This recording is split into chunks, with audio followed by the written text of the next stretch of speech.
Hello, this is Lady Boulay, and I hope you're having a fabulous day. Thank you for your support. Thank you for subscribing to the channel. Thank you for your thumbs up, for your comments, and thank you for sharing the videos. Thank you for all you do to support the channel. Well, I'm talking today about why so many black people run away from blackness. And when I say black people, I'm talking about people of African descent. Whether you're on the continent of Africa, whether you're in the United States, South America, Latin America, Central America, the Caribbean, Europe, Asia, Australia, wherever you are. This message is about you if you're running away from your blackness.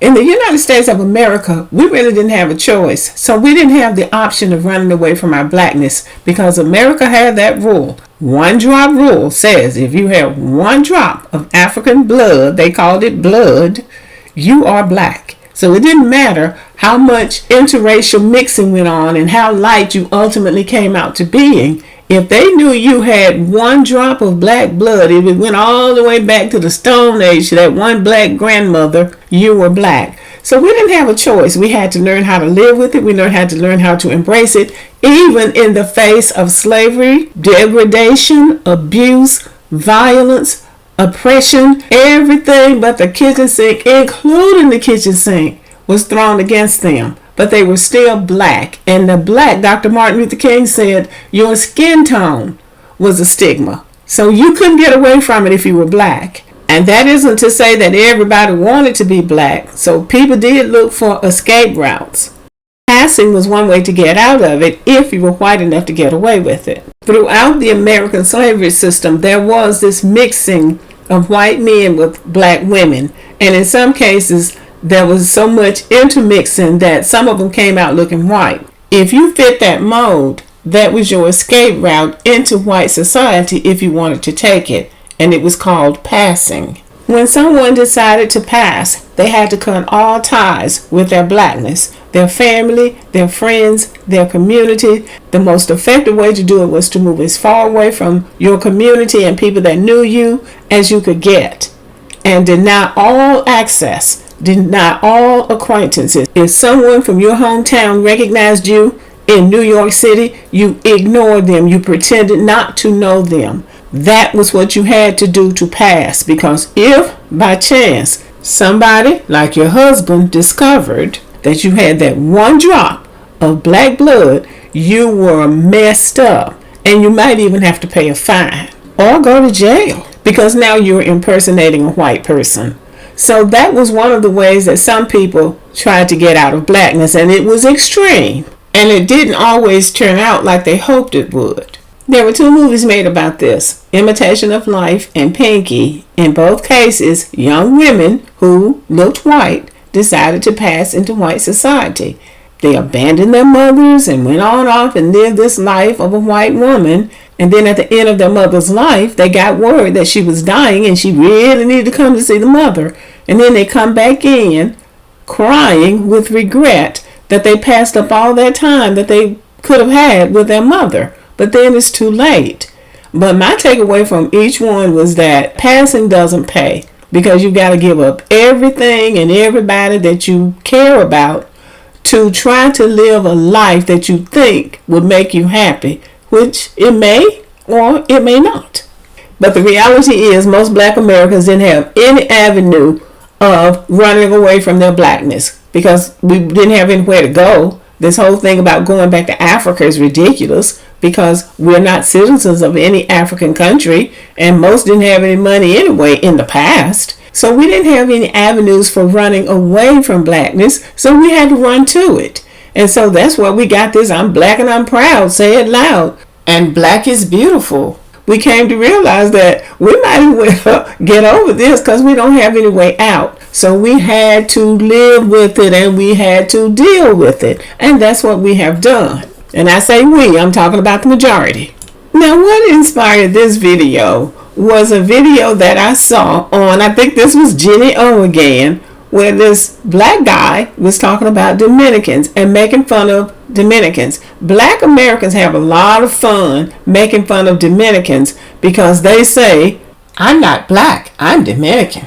And black Americans are saying, no, you're black, you have one drop of black blood. And in the United States, that makes you black. I think people really are getting away from that.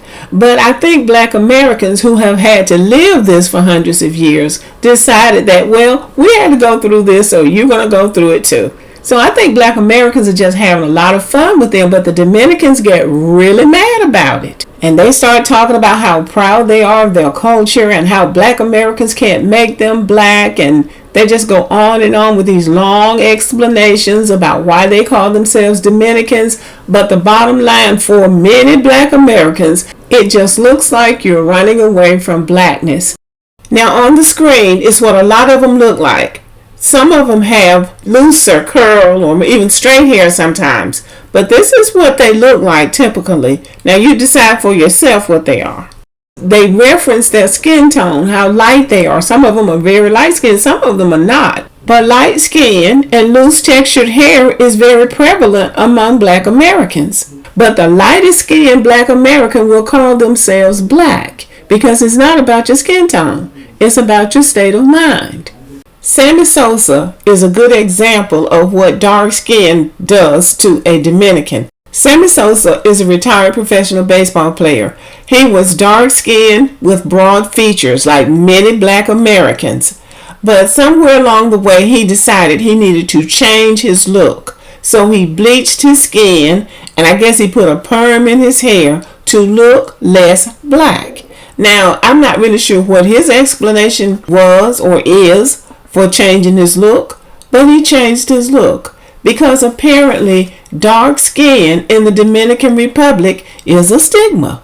Now Michael Jackson, the late Michael Jackson, a well-known black American, looked like he was trying to turn himself white too. Well, they claimed he had some kind of disease, vitiligo, I think is what it's called. That is a disease that can strike black Americans where they have large patches of white skin and some parts of their body actually will turn white. So that is legitimate. And I would believe that about him, except when he got ready to have children, he went and got white children. Now that's a discussion for another day. But that's an example of a black American looking like he's trying to turn himself white.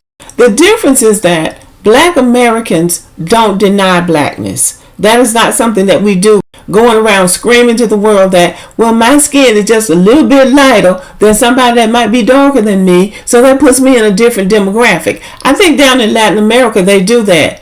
Every degree that you get away from blackness, really dark skin, that puts you in a new demographic. And everybody's trying to get into that new demographic. Keep going up the ladder to whiteness because blackness is a stigma.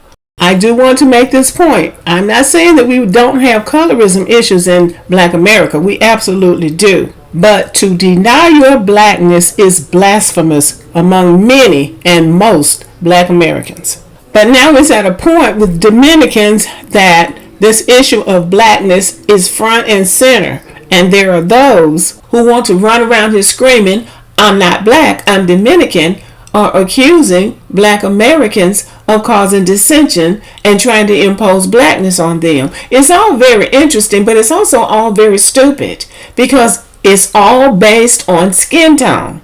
And this is where I have to come in with my commentary. Blackness in the human race has been demeaned and degraded all over the world. It does not matter where you are.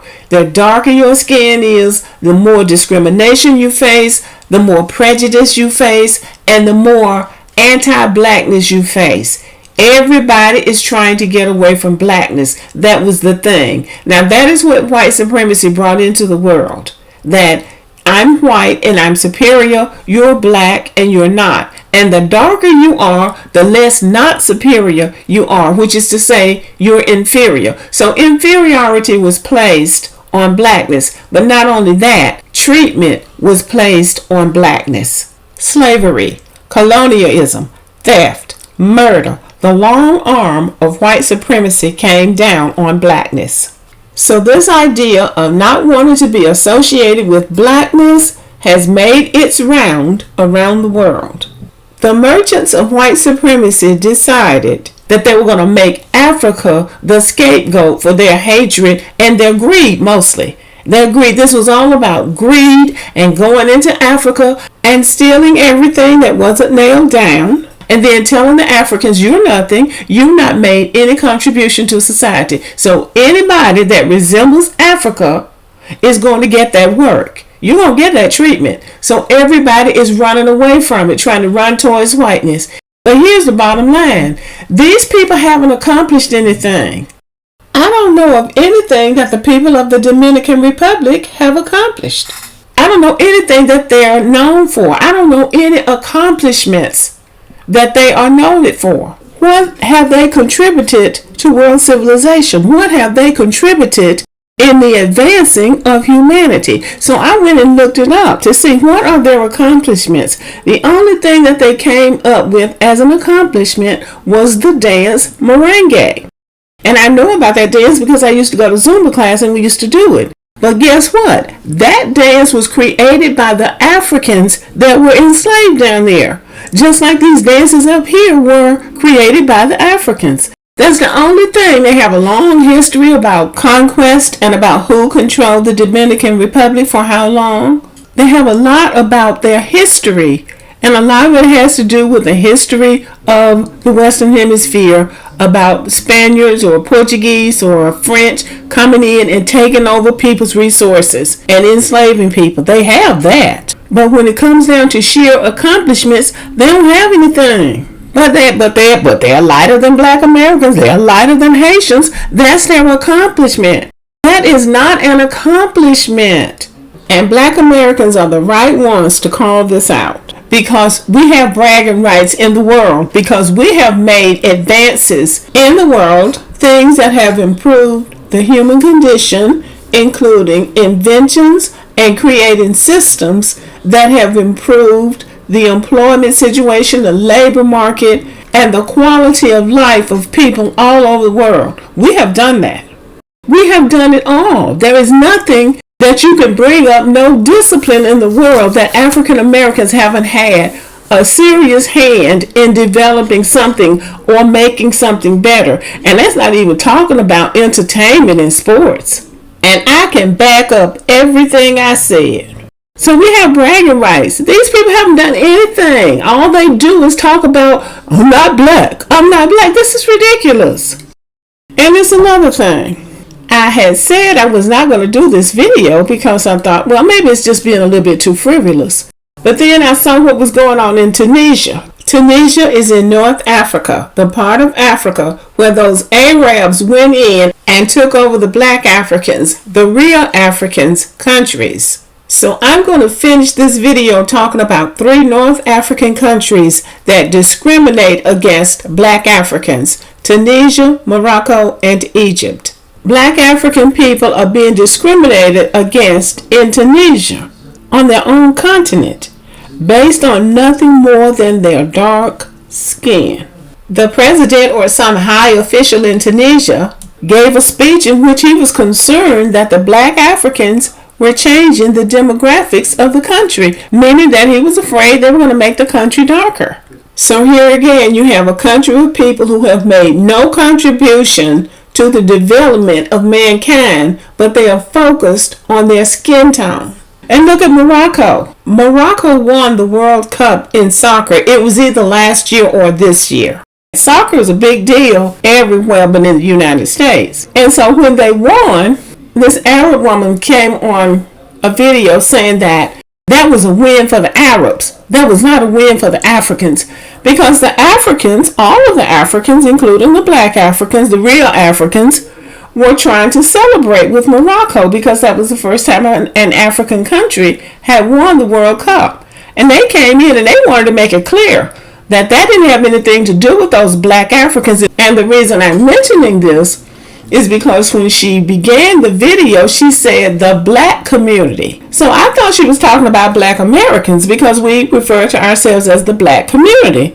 And I was thinking to myself, Black Americans don't care about no soccer match. But then she was talking about Africans, Black Africans. And I didn't know they referred to themselves as the Black community. And great if they do. But that's what she was trying to say. This has nothing to do with you Black Africans. And I'm thinking, how can you take that kind of a nasty attitude over a soccer match? And the reason is because they haven't accomplished anything.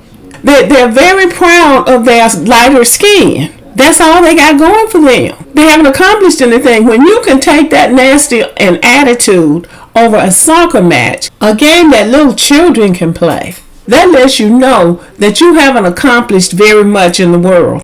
I think that Black Americans should continue to call this colorism out because people all over the world are suffering from this colorism. The Hindus, East Indians, have a caste system, and they are classified from the top to the bottom. Kamala Harris is in a top caste, the Brahmin, but they have the Dalits. They are the bottom caste, and they are called untouchables.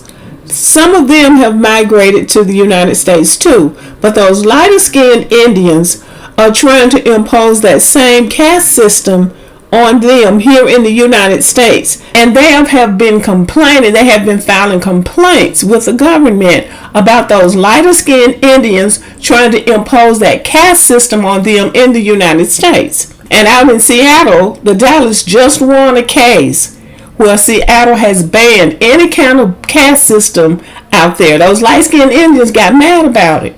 But those people were celebrating just like slavery had ended for them. And this is why Black Americans, I think, should continue to speak out. The black kids are just having fun with it. But I think they should keep doing it. And look what happened to Kevin Hart. On the basis of him saying that the ancient Egyptians were black, and you can see that if you look at the artwork and the sculptures and things that they left behind. But on the basis of him saying that, the Egyptians got so mad at him that they canceled a concert that he was supposed to do in Egypt back in February.